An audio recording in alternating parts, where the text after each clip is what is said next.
This is Sam Vaughn for Sam Sports Report. Thank you and good afternoon. The Ravens will start with a 9-0 lead after a field goal, a punt, and a field goal, and a punt and a touchdown. That would make it 9-0. And missed extra point, Justin Tucker.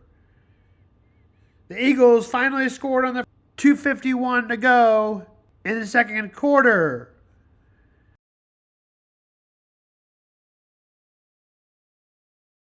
Philadelphia, but a punt, and before you know it, the Eagles had the lead back at 14-9 on a 9-play touchdown drive. A big 3rd and 5 was on that play. Ravens, though, stayed in it with a field goal at the end of the half. 14-12 was the score. But Justin Tucker missed another kick. This time it was a field goal. And a punt and another missed field goal. A punt and a punt. A touchdown on 7 plays. A big play of only 14. Saquon Barkley. Well, they just kept doing it. A turnover on downs. A field goal and another touchdown to make it 24-19 after the Eagles got a field goal to make it 24-12.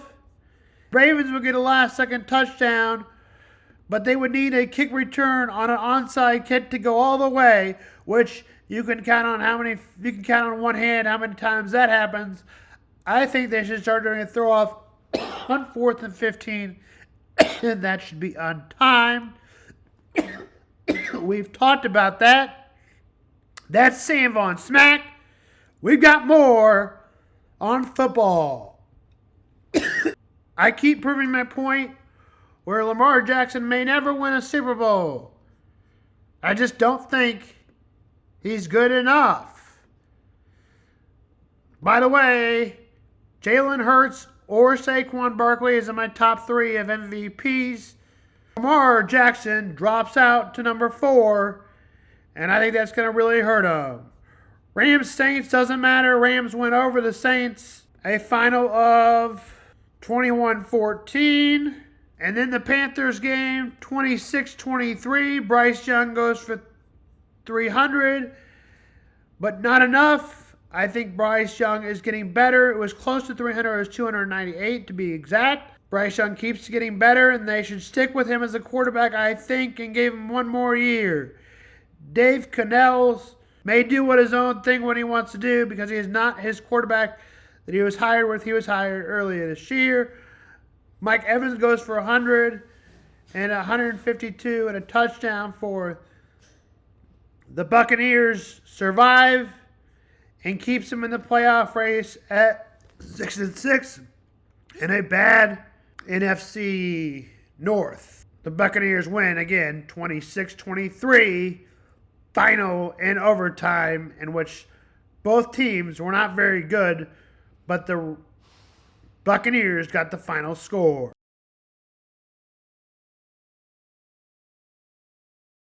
Now let's go to the noon games. The Texans avoid disaster.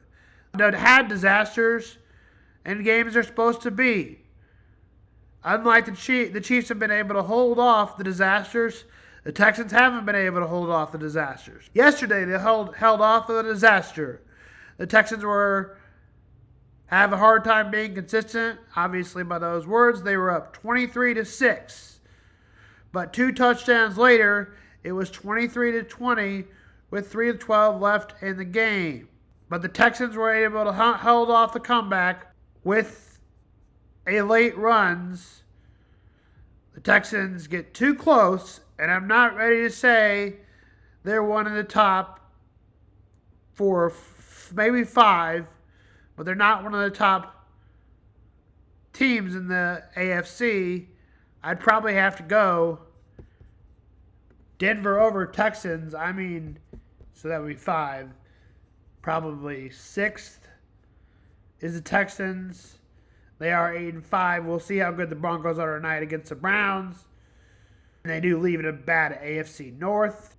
The Texans do not play Denver this year, so it's going to be hard to make a comparison. But we'll see what both teams do in the playoffs. Another good game was the Seahawks and Cardinals. Geno Smith would throw for a touchdown to A.J. Barnes to make it 14-7 after the Jets grabbed onto a lead. It was 14-0, but the Seahawks would score 16 points, and it was 21-16 at the half. But the Jets don't score in the second half, and the Seahawks scored 10. That made it 26-21. Jason Myers' field goal was a helpful one. A touchdown with 5:38 to go by Geno Smith. The Seahawks made the final stops. Obviously, if they shut him out, 26-21. The defense, Rodgers wasn't able to make it 4th and 15 to hold chances for the Jets to score some points in the second half. They score 0 in the second half. They continue to lose games where they play good for a couple of moments, then they play bad for a lot of moments. 26-21 was the final. Vikings squeak out the Cardinals. It was a defensive game. The Cardinals grabbed the first 13. The Vikings would respond with a touchdown. Cardinals scored the first 13 and a touchdown by Marvin Harrison Sr. from the Colts, but the Vikings would score on a 6-play drive pretty fast to make it 19-13 lead at the end of 3 for the Cardinals. But the Seahawks kept pushing. And a field goal by John Parker, 31-yard field goal, gave him the lead of 19-16.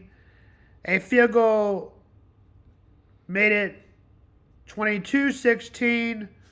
But on the final drive, Aaron Jones puts it in 23-22. And the Vikings were able to run out the clock. Kyle Murray turns it over again on an interception.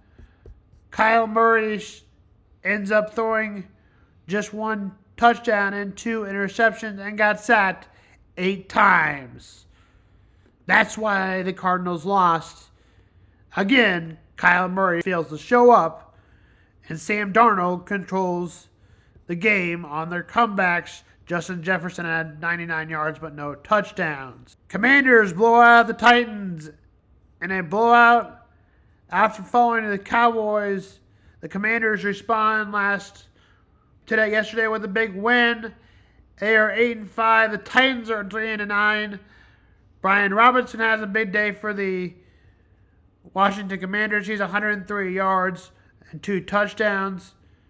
Trey McLaurin scores 2 touchdowns as well. Jaden Daniels has 3 touchdowns, 2 go through the air and 1 running. An absolute blowout, 42-19. And another good game, the Falcons and Chargers met up. It was one of those typical Falcons-Chargers games as the Falcons missed a field goal, a fumble, a field goal, a touchdown score on the next drive by the Falcons grabbed a 7-0 lead. And then it was met by Cameron Dicker, who 7-3. Another field goal by Cameron Dicker made it 6-7. Another field goal by Cameron Dicker made it 9-7. At this time, it's 9-7 at half, leading him with 3 field goals. Another field goal made it 10-9, but a 61-yard interception thrown, and they returned it for a touchdown. And a 2-point conversion by the Falcons to make it 17-10. And with 136 hoping to go where they probably should have gone for it, they made a field goal to make it 17-13. They did go for it. An interception at the end. Kirk Cousins, the most overpaid player in perhaps the NFL history, fails yet again. Also right there, give me Deshaun Watson. Chargers win 17-13. They play the Chiefs next. Go to the Bills and 49ers. The 49ers look flat. Everything remains the same for the 49ers. They can't get it going, and they are a broaded failure this season. 25-0. Bills go on a run after it was 3-0. The Bills go on a 25-0 run to make it Bills 28-23. The 49ers would finally get into the end zone, but it was so much a domination that the Bills took out Josh Allen. And the Bills, Mitchell Trubisky, Kevin's stepson, former Bear. James Cook goes over 100, but the other side for the 49ers, Christian McCaffrey, continues his season of getting hurt. He hurt his knee, and Coach Kyle Shanahan says he can be out for the rest of the season. Not good news for the 49ers. They lose 35-10. And we'll get to the Monday night game right now. They'll play the Cleveland Browns. The Denver Broncos will. The underachieving Cleveland Browns again. And the Denver team who's overachieving. The Broncos, although I will say they have a much improved quarterback and a much improved defense. The Browns are coming off a win over the Steelers in a surprising way, 24-19. Jameis Winston looks better, although he still throws interceptions. He's looking for redemption on his career. They win 24-19. No turnovers in the game. Here is the Monday night game. The Broncos have gotten better at not turning over the ball. Broncos had a good defense. Running back Jerome Ford has not been great for the Browns and has had a rough season. And they stopped running the ball a lot. Jerry Jeudy, Myles Garrett. And for the Broncos, it's Bo Nix, who's probably second in the Rookie of the Year running, and Jerome Williams, who's doing okay. Cortland Sutton, who's always very good, and defensive player Patrick Surtain Sr. on the defense to watch out for. The Broncos are 7-5. The Browns are 3-8. The Broncos are looking for a wild card spot. That begins tonight at 7:15 Monday night. Denver, Colorado calls for 41 degrees. Broncos are favored by 6.5. Give me the Broncos 27-20. And that's Sam Vaughn Sports. 7:15. It's Monday Night Football.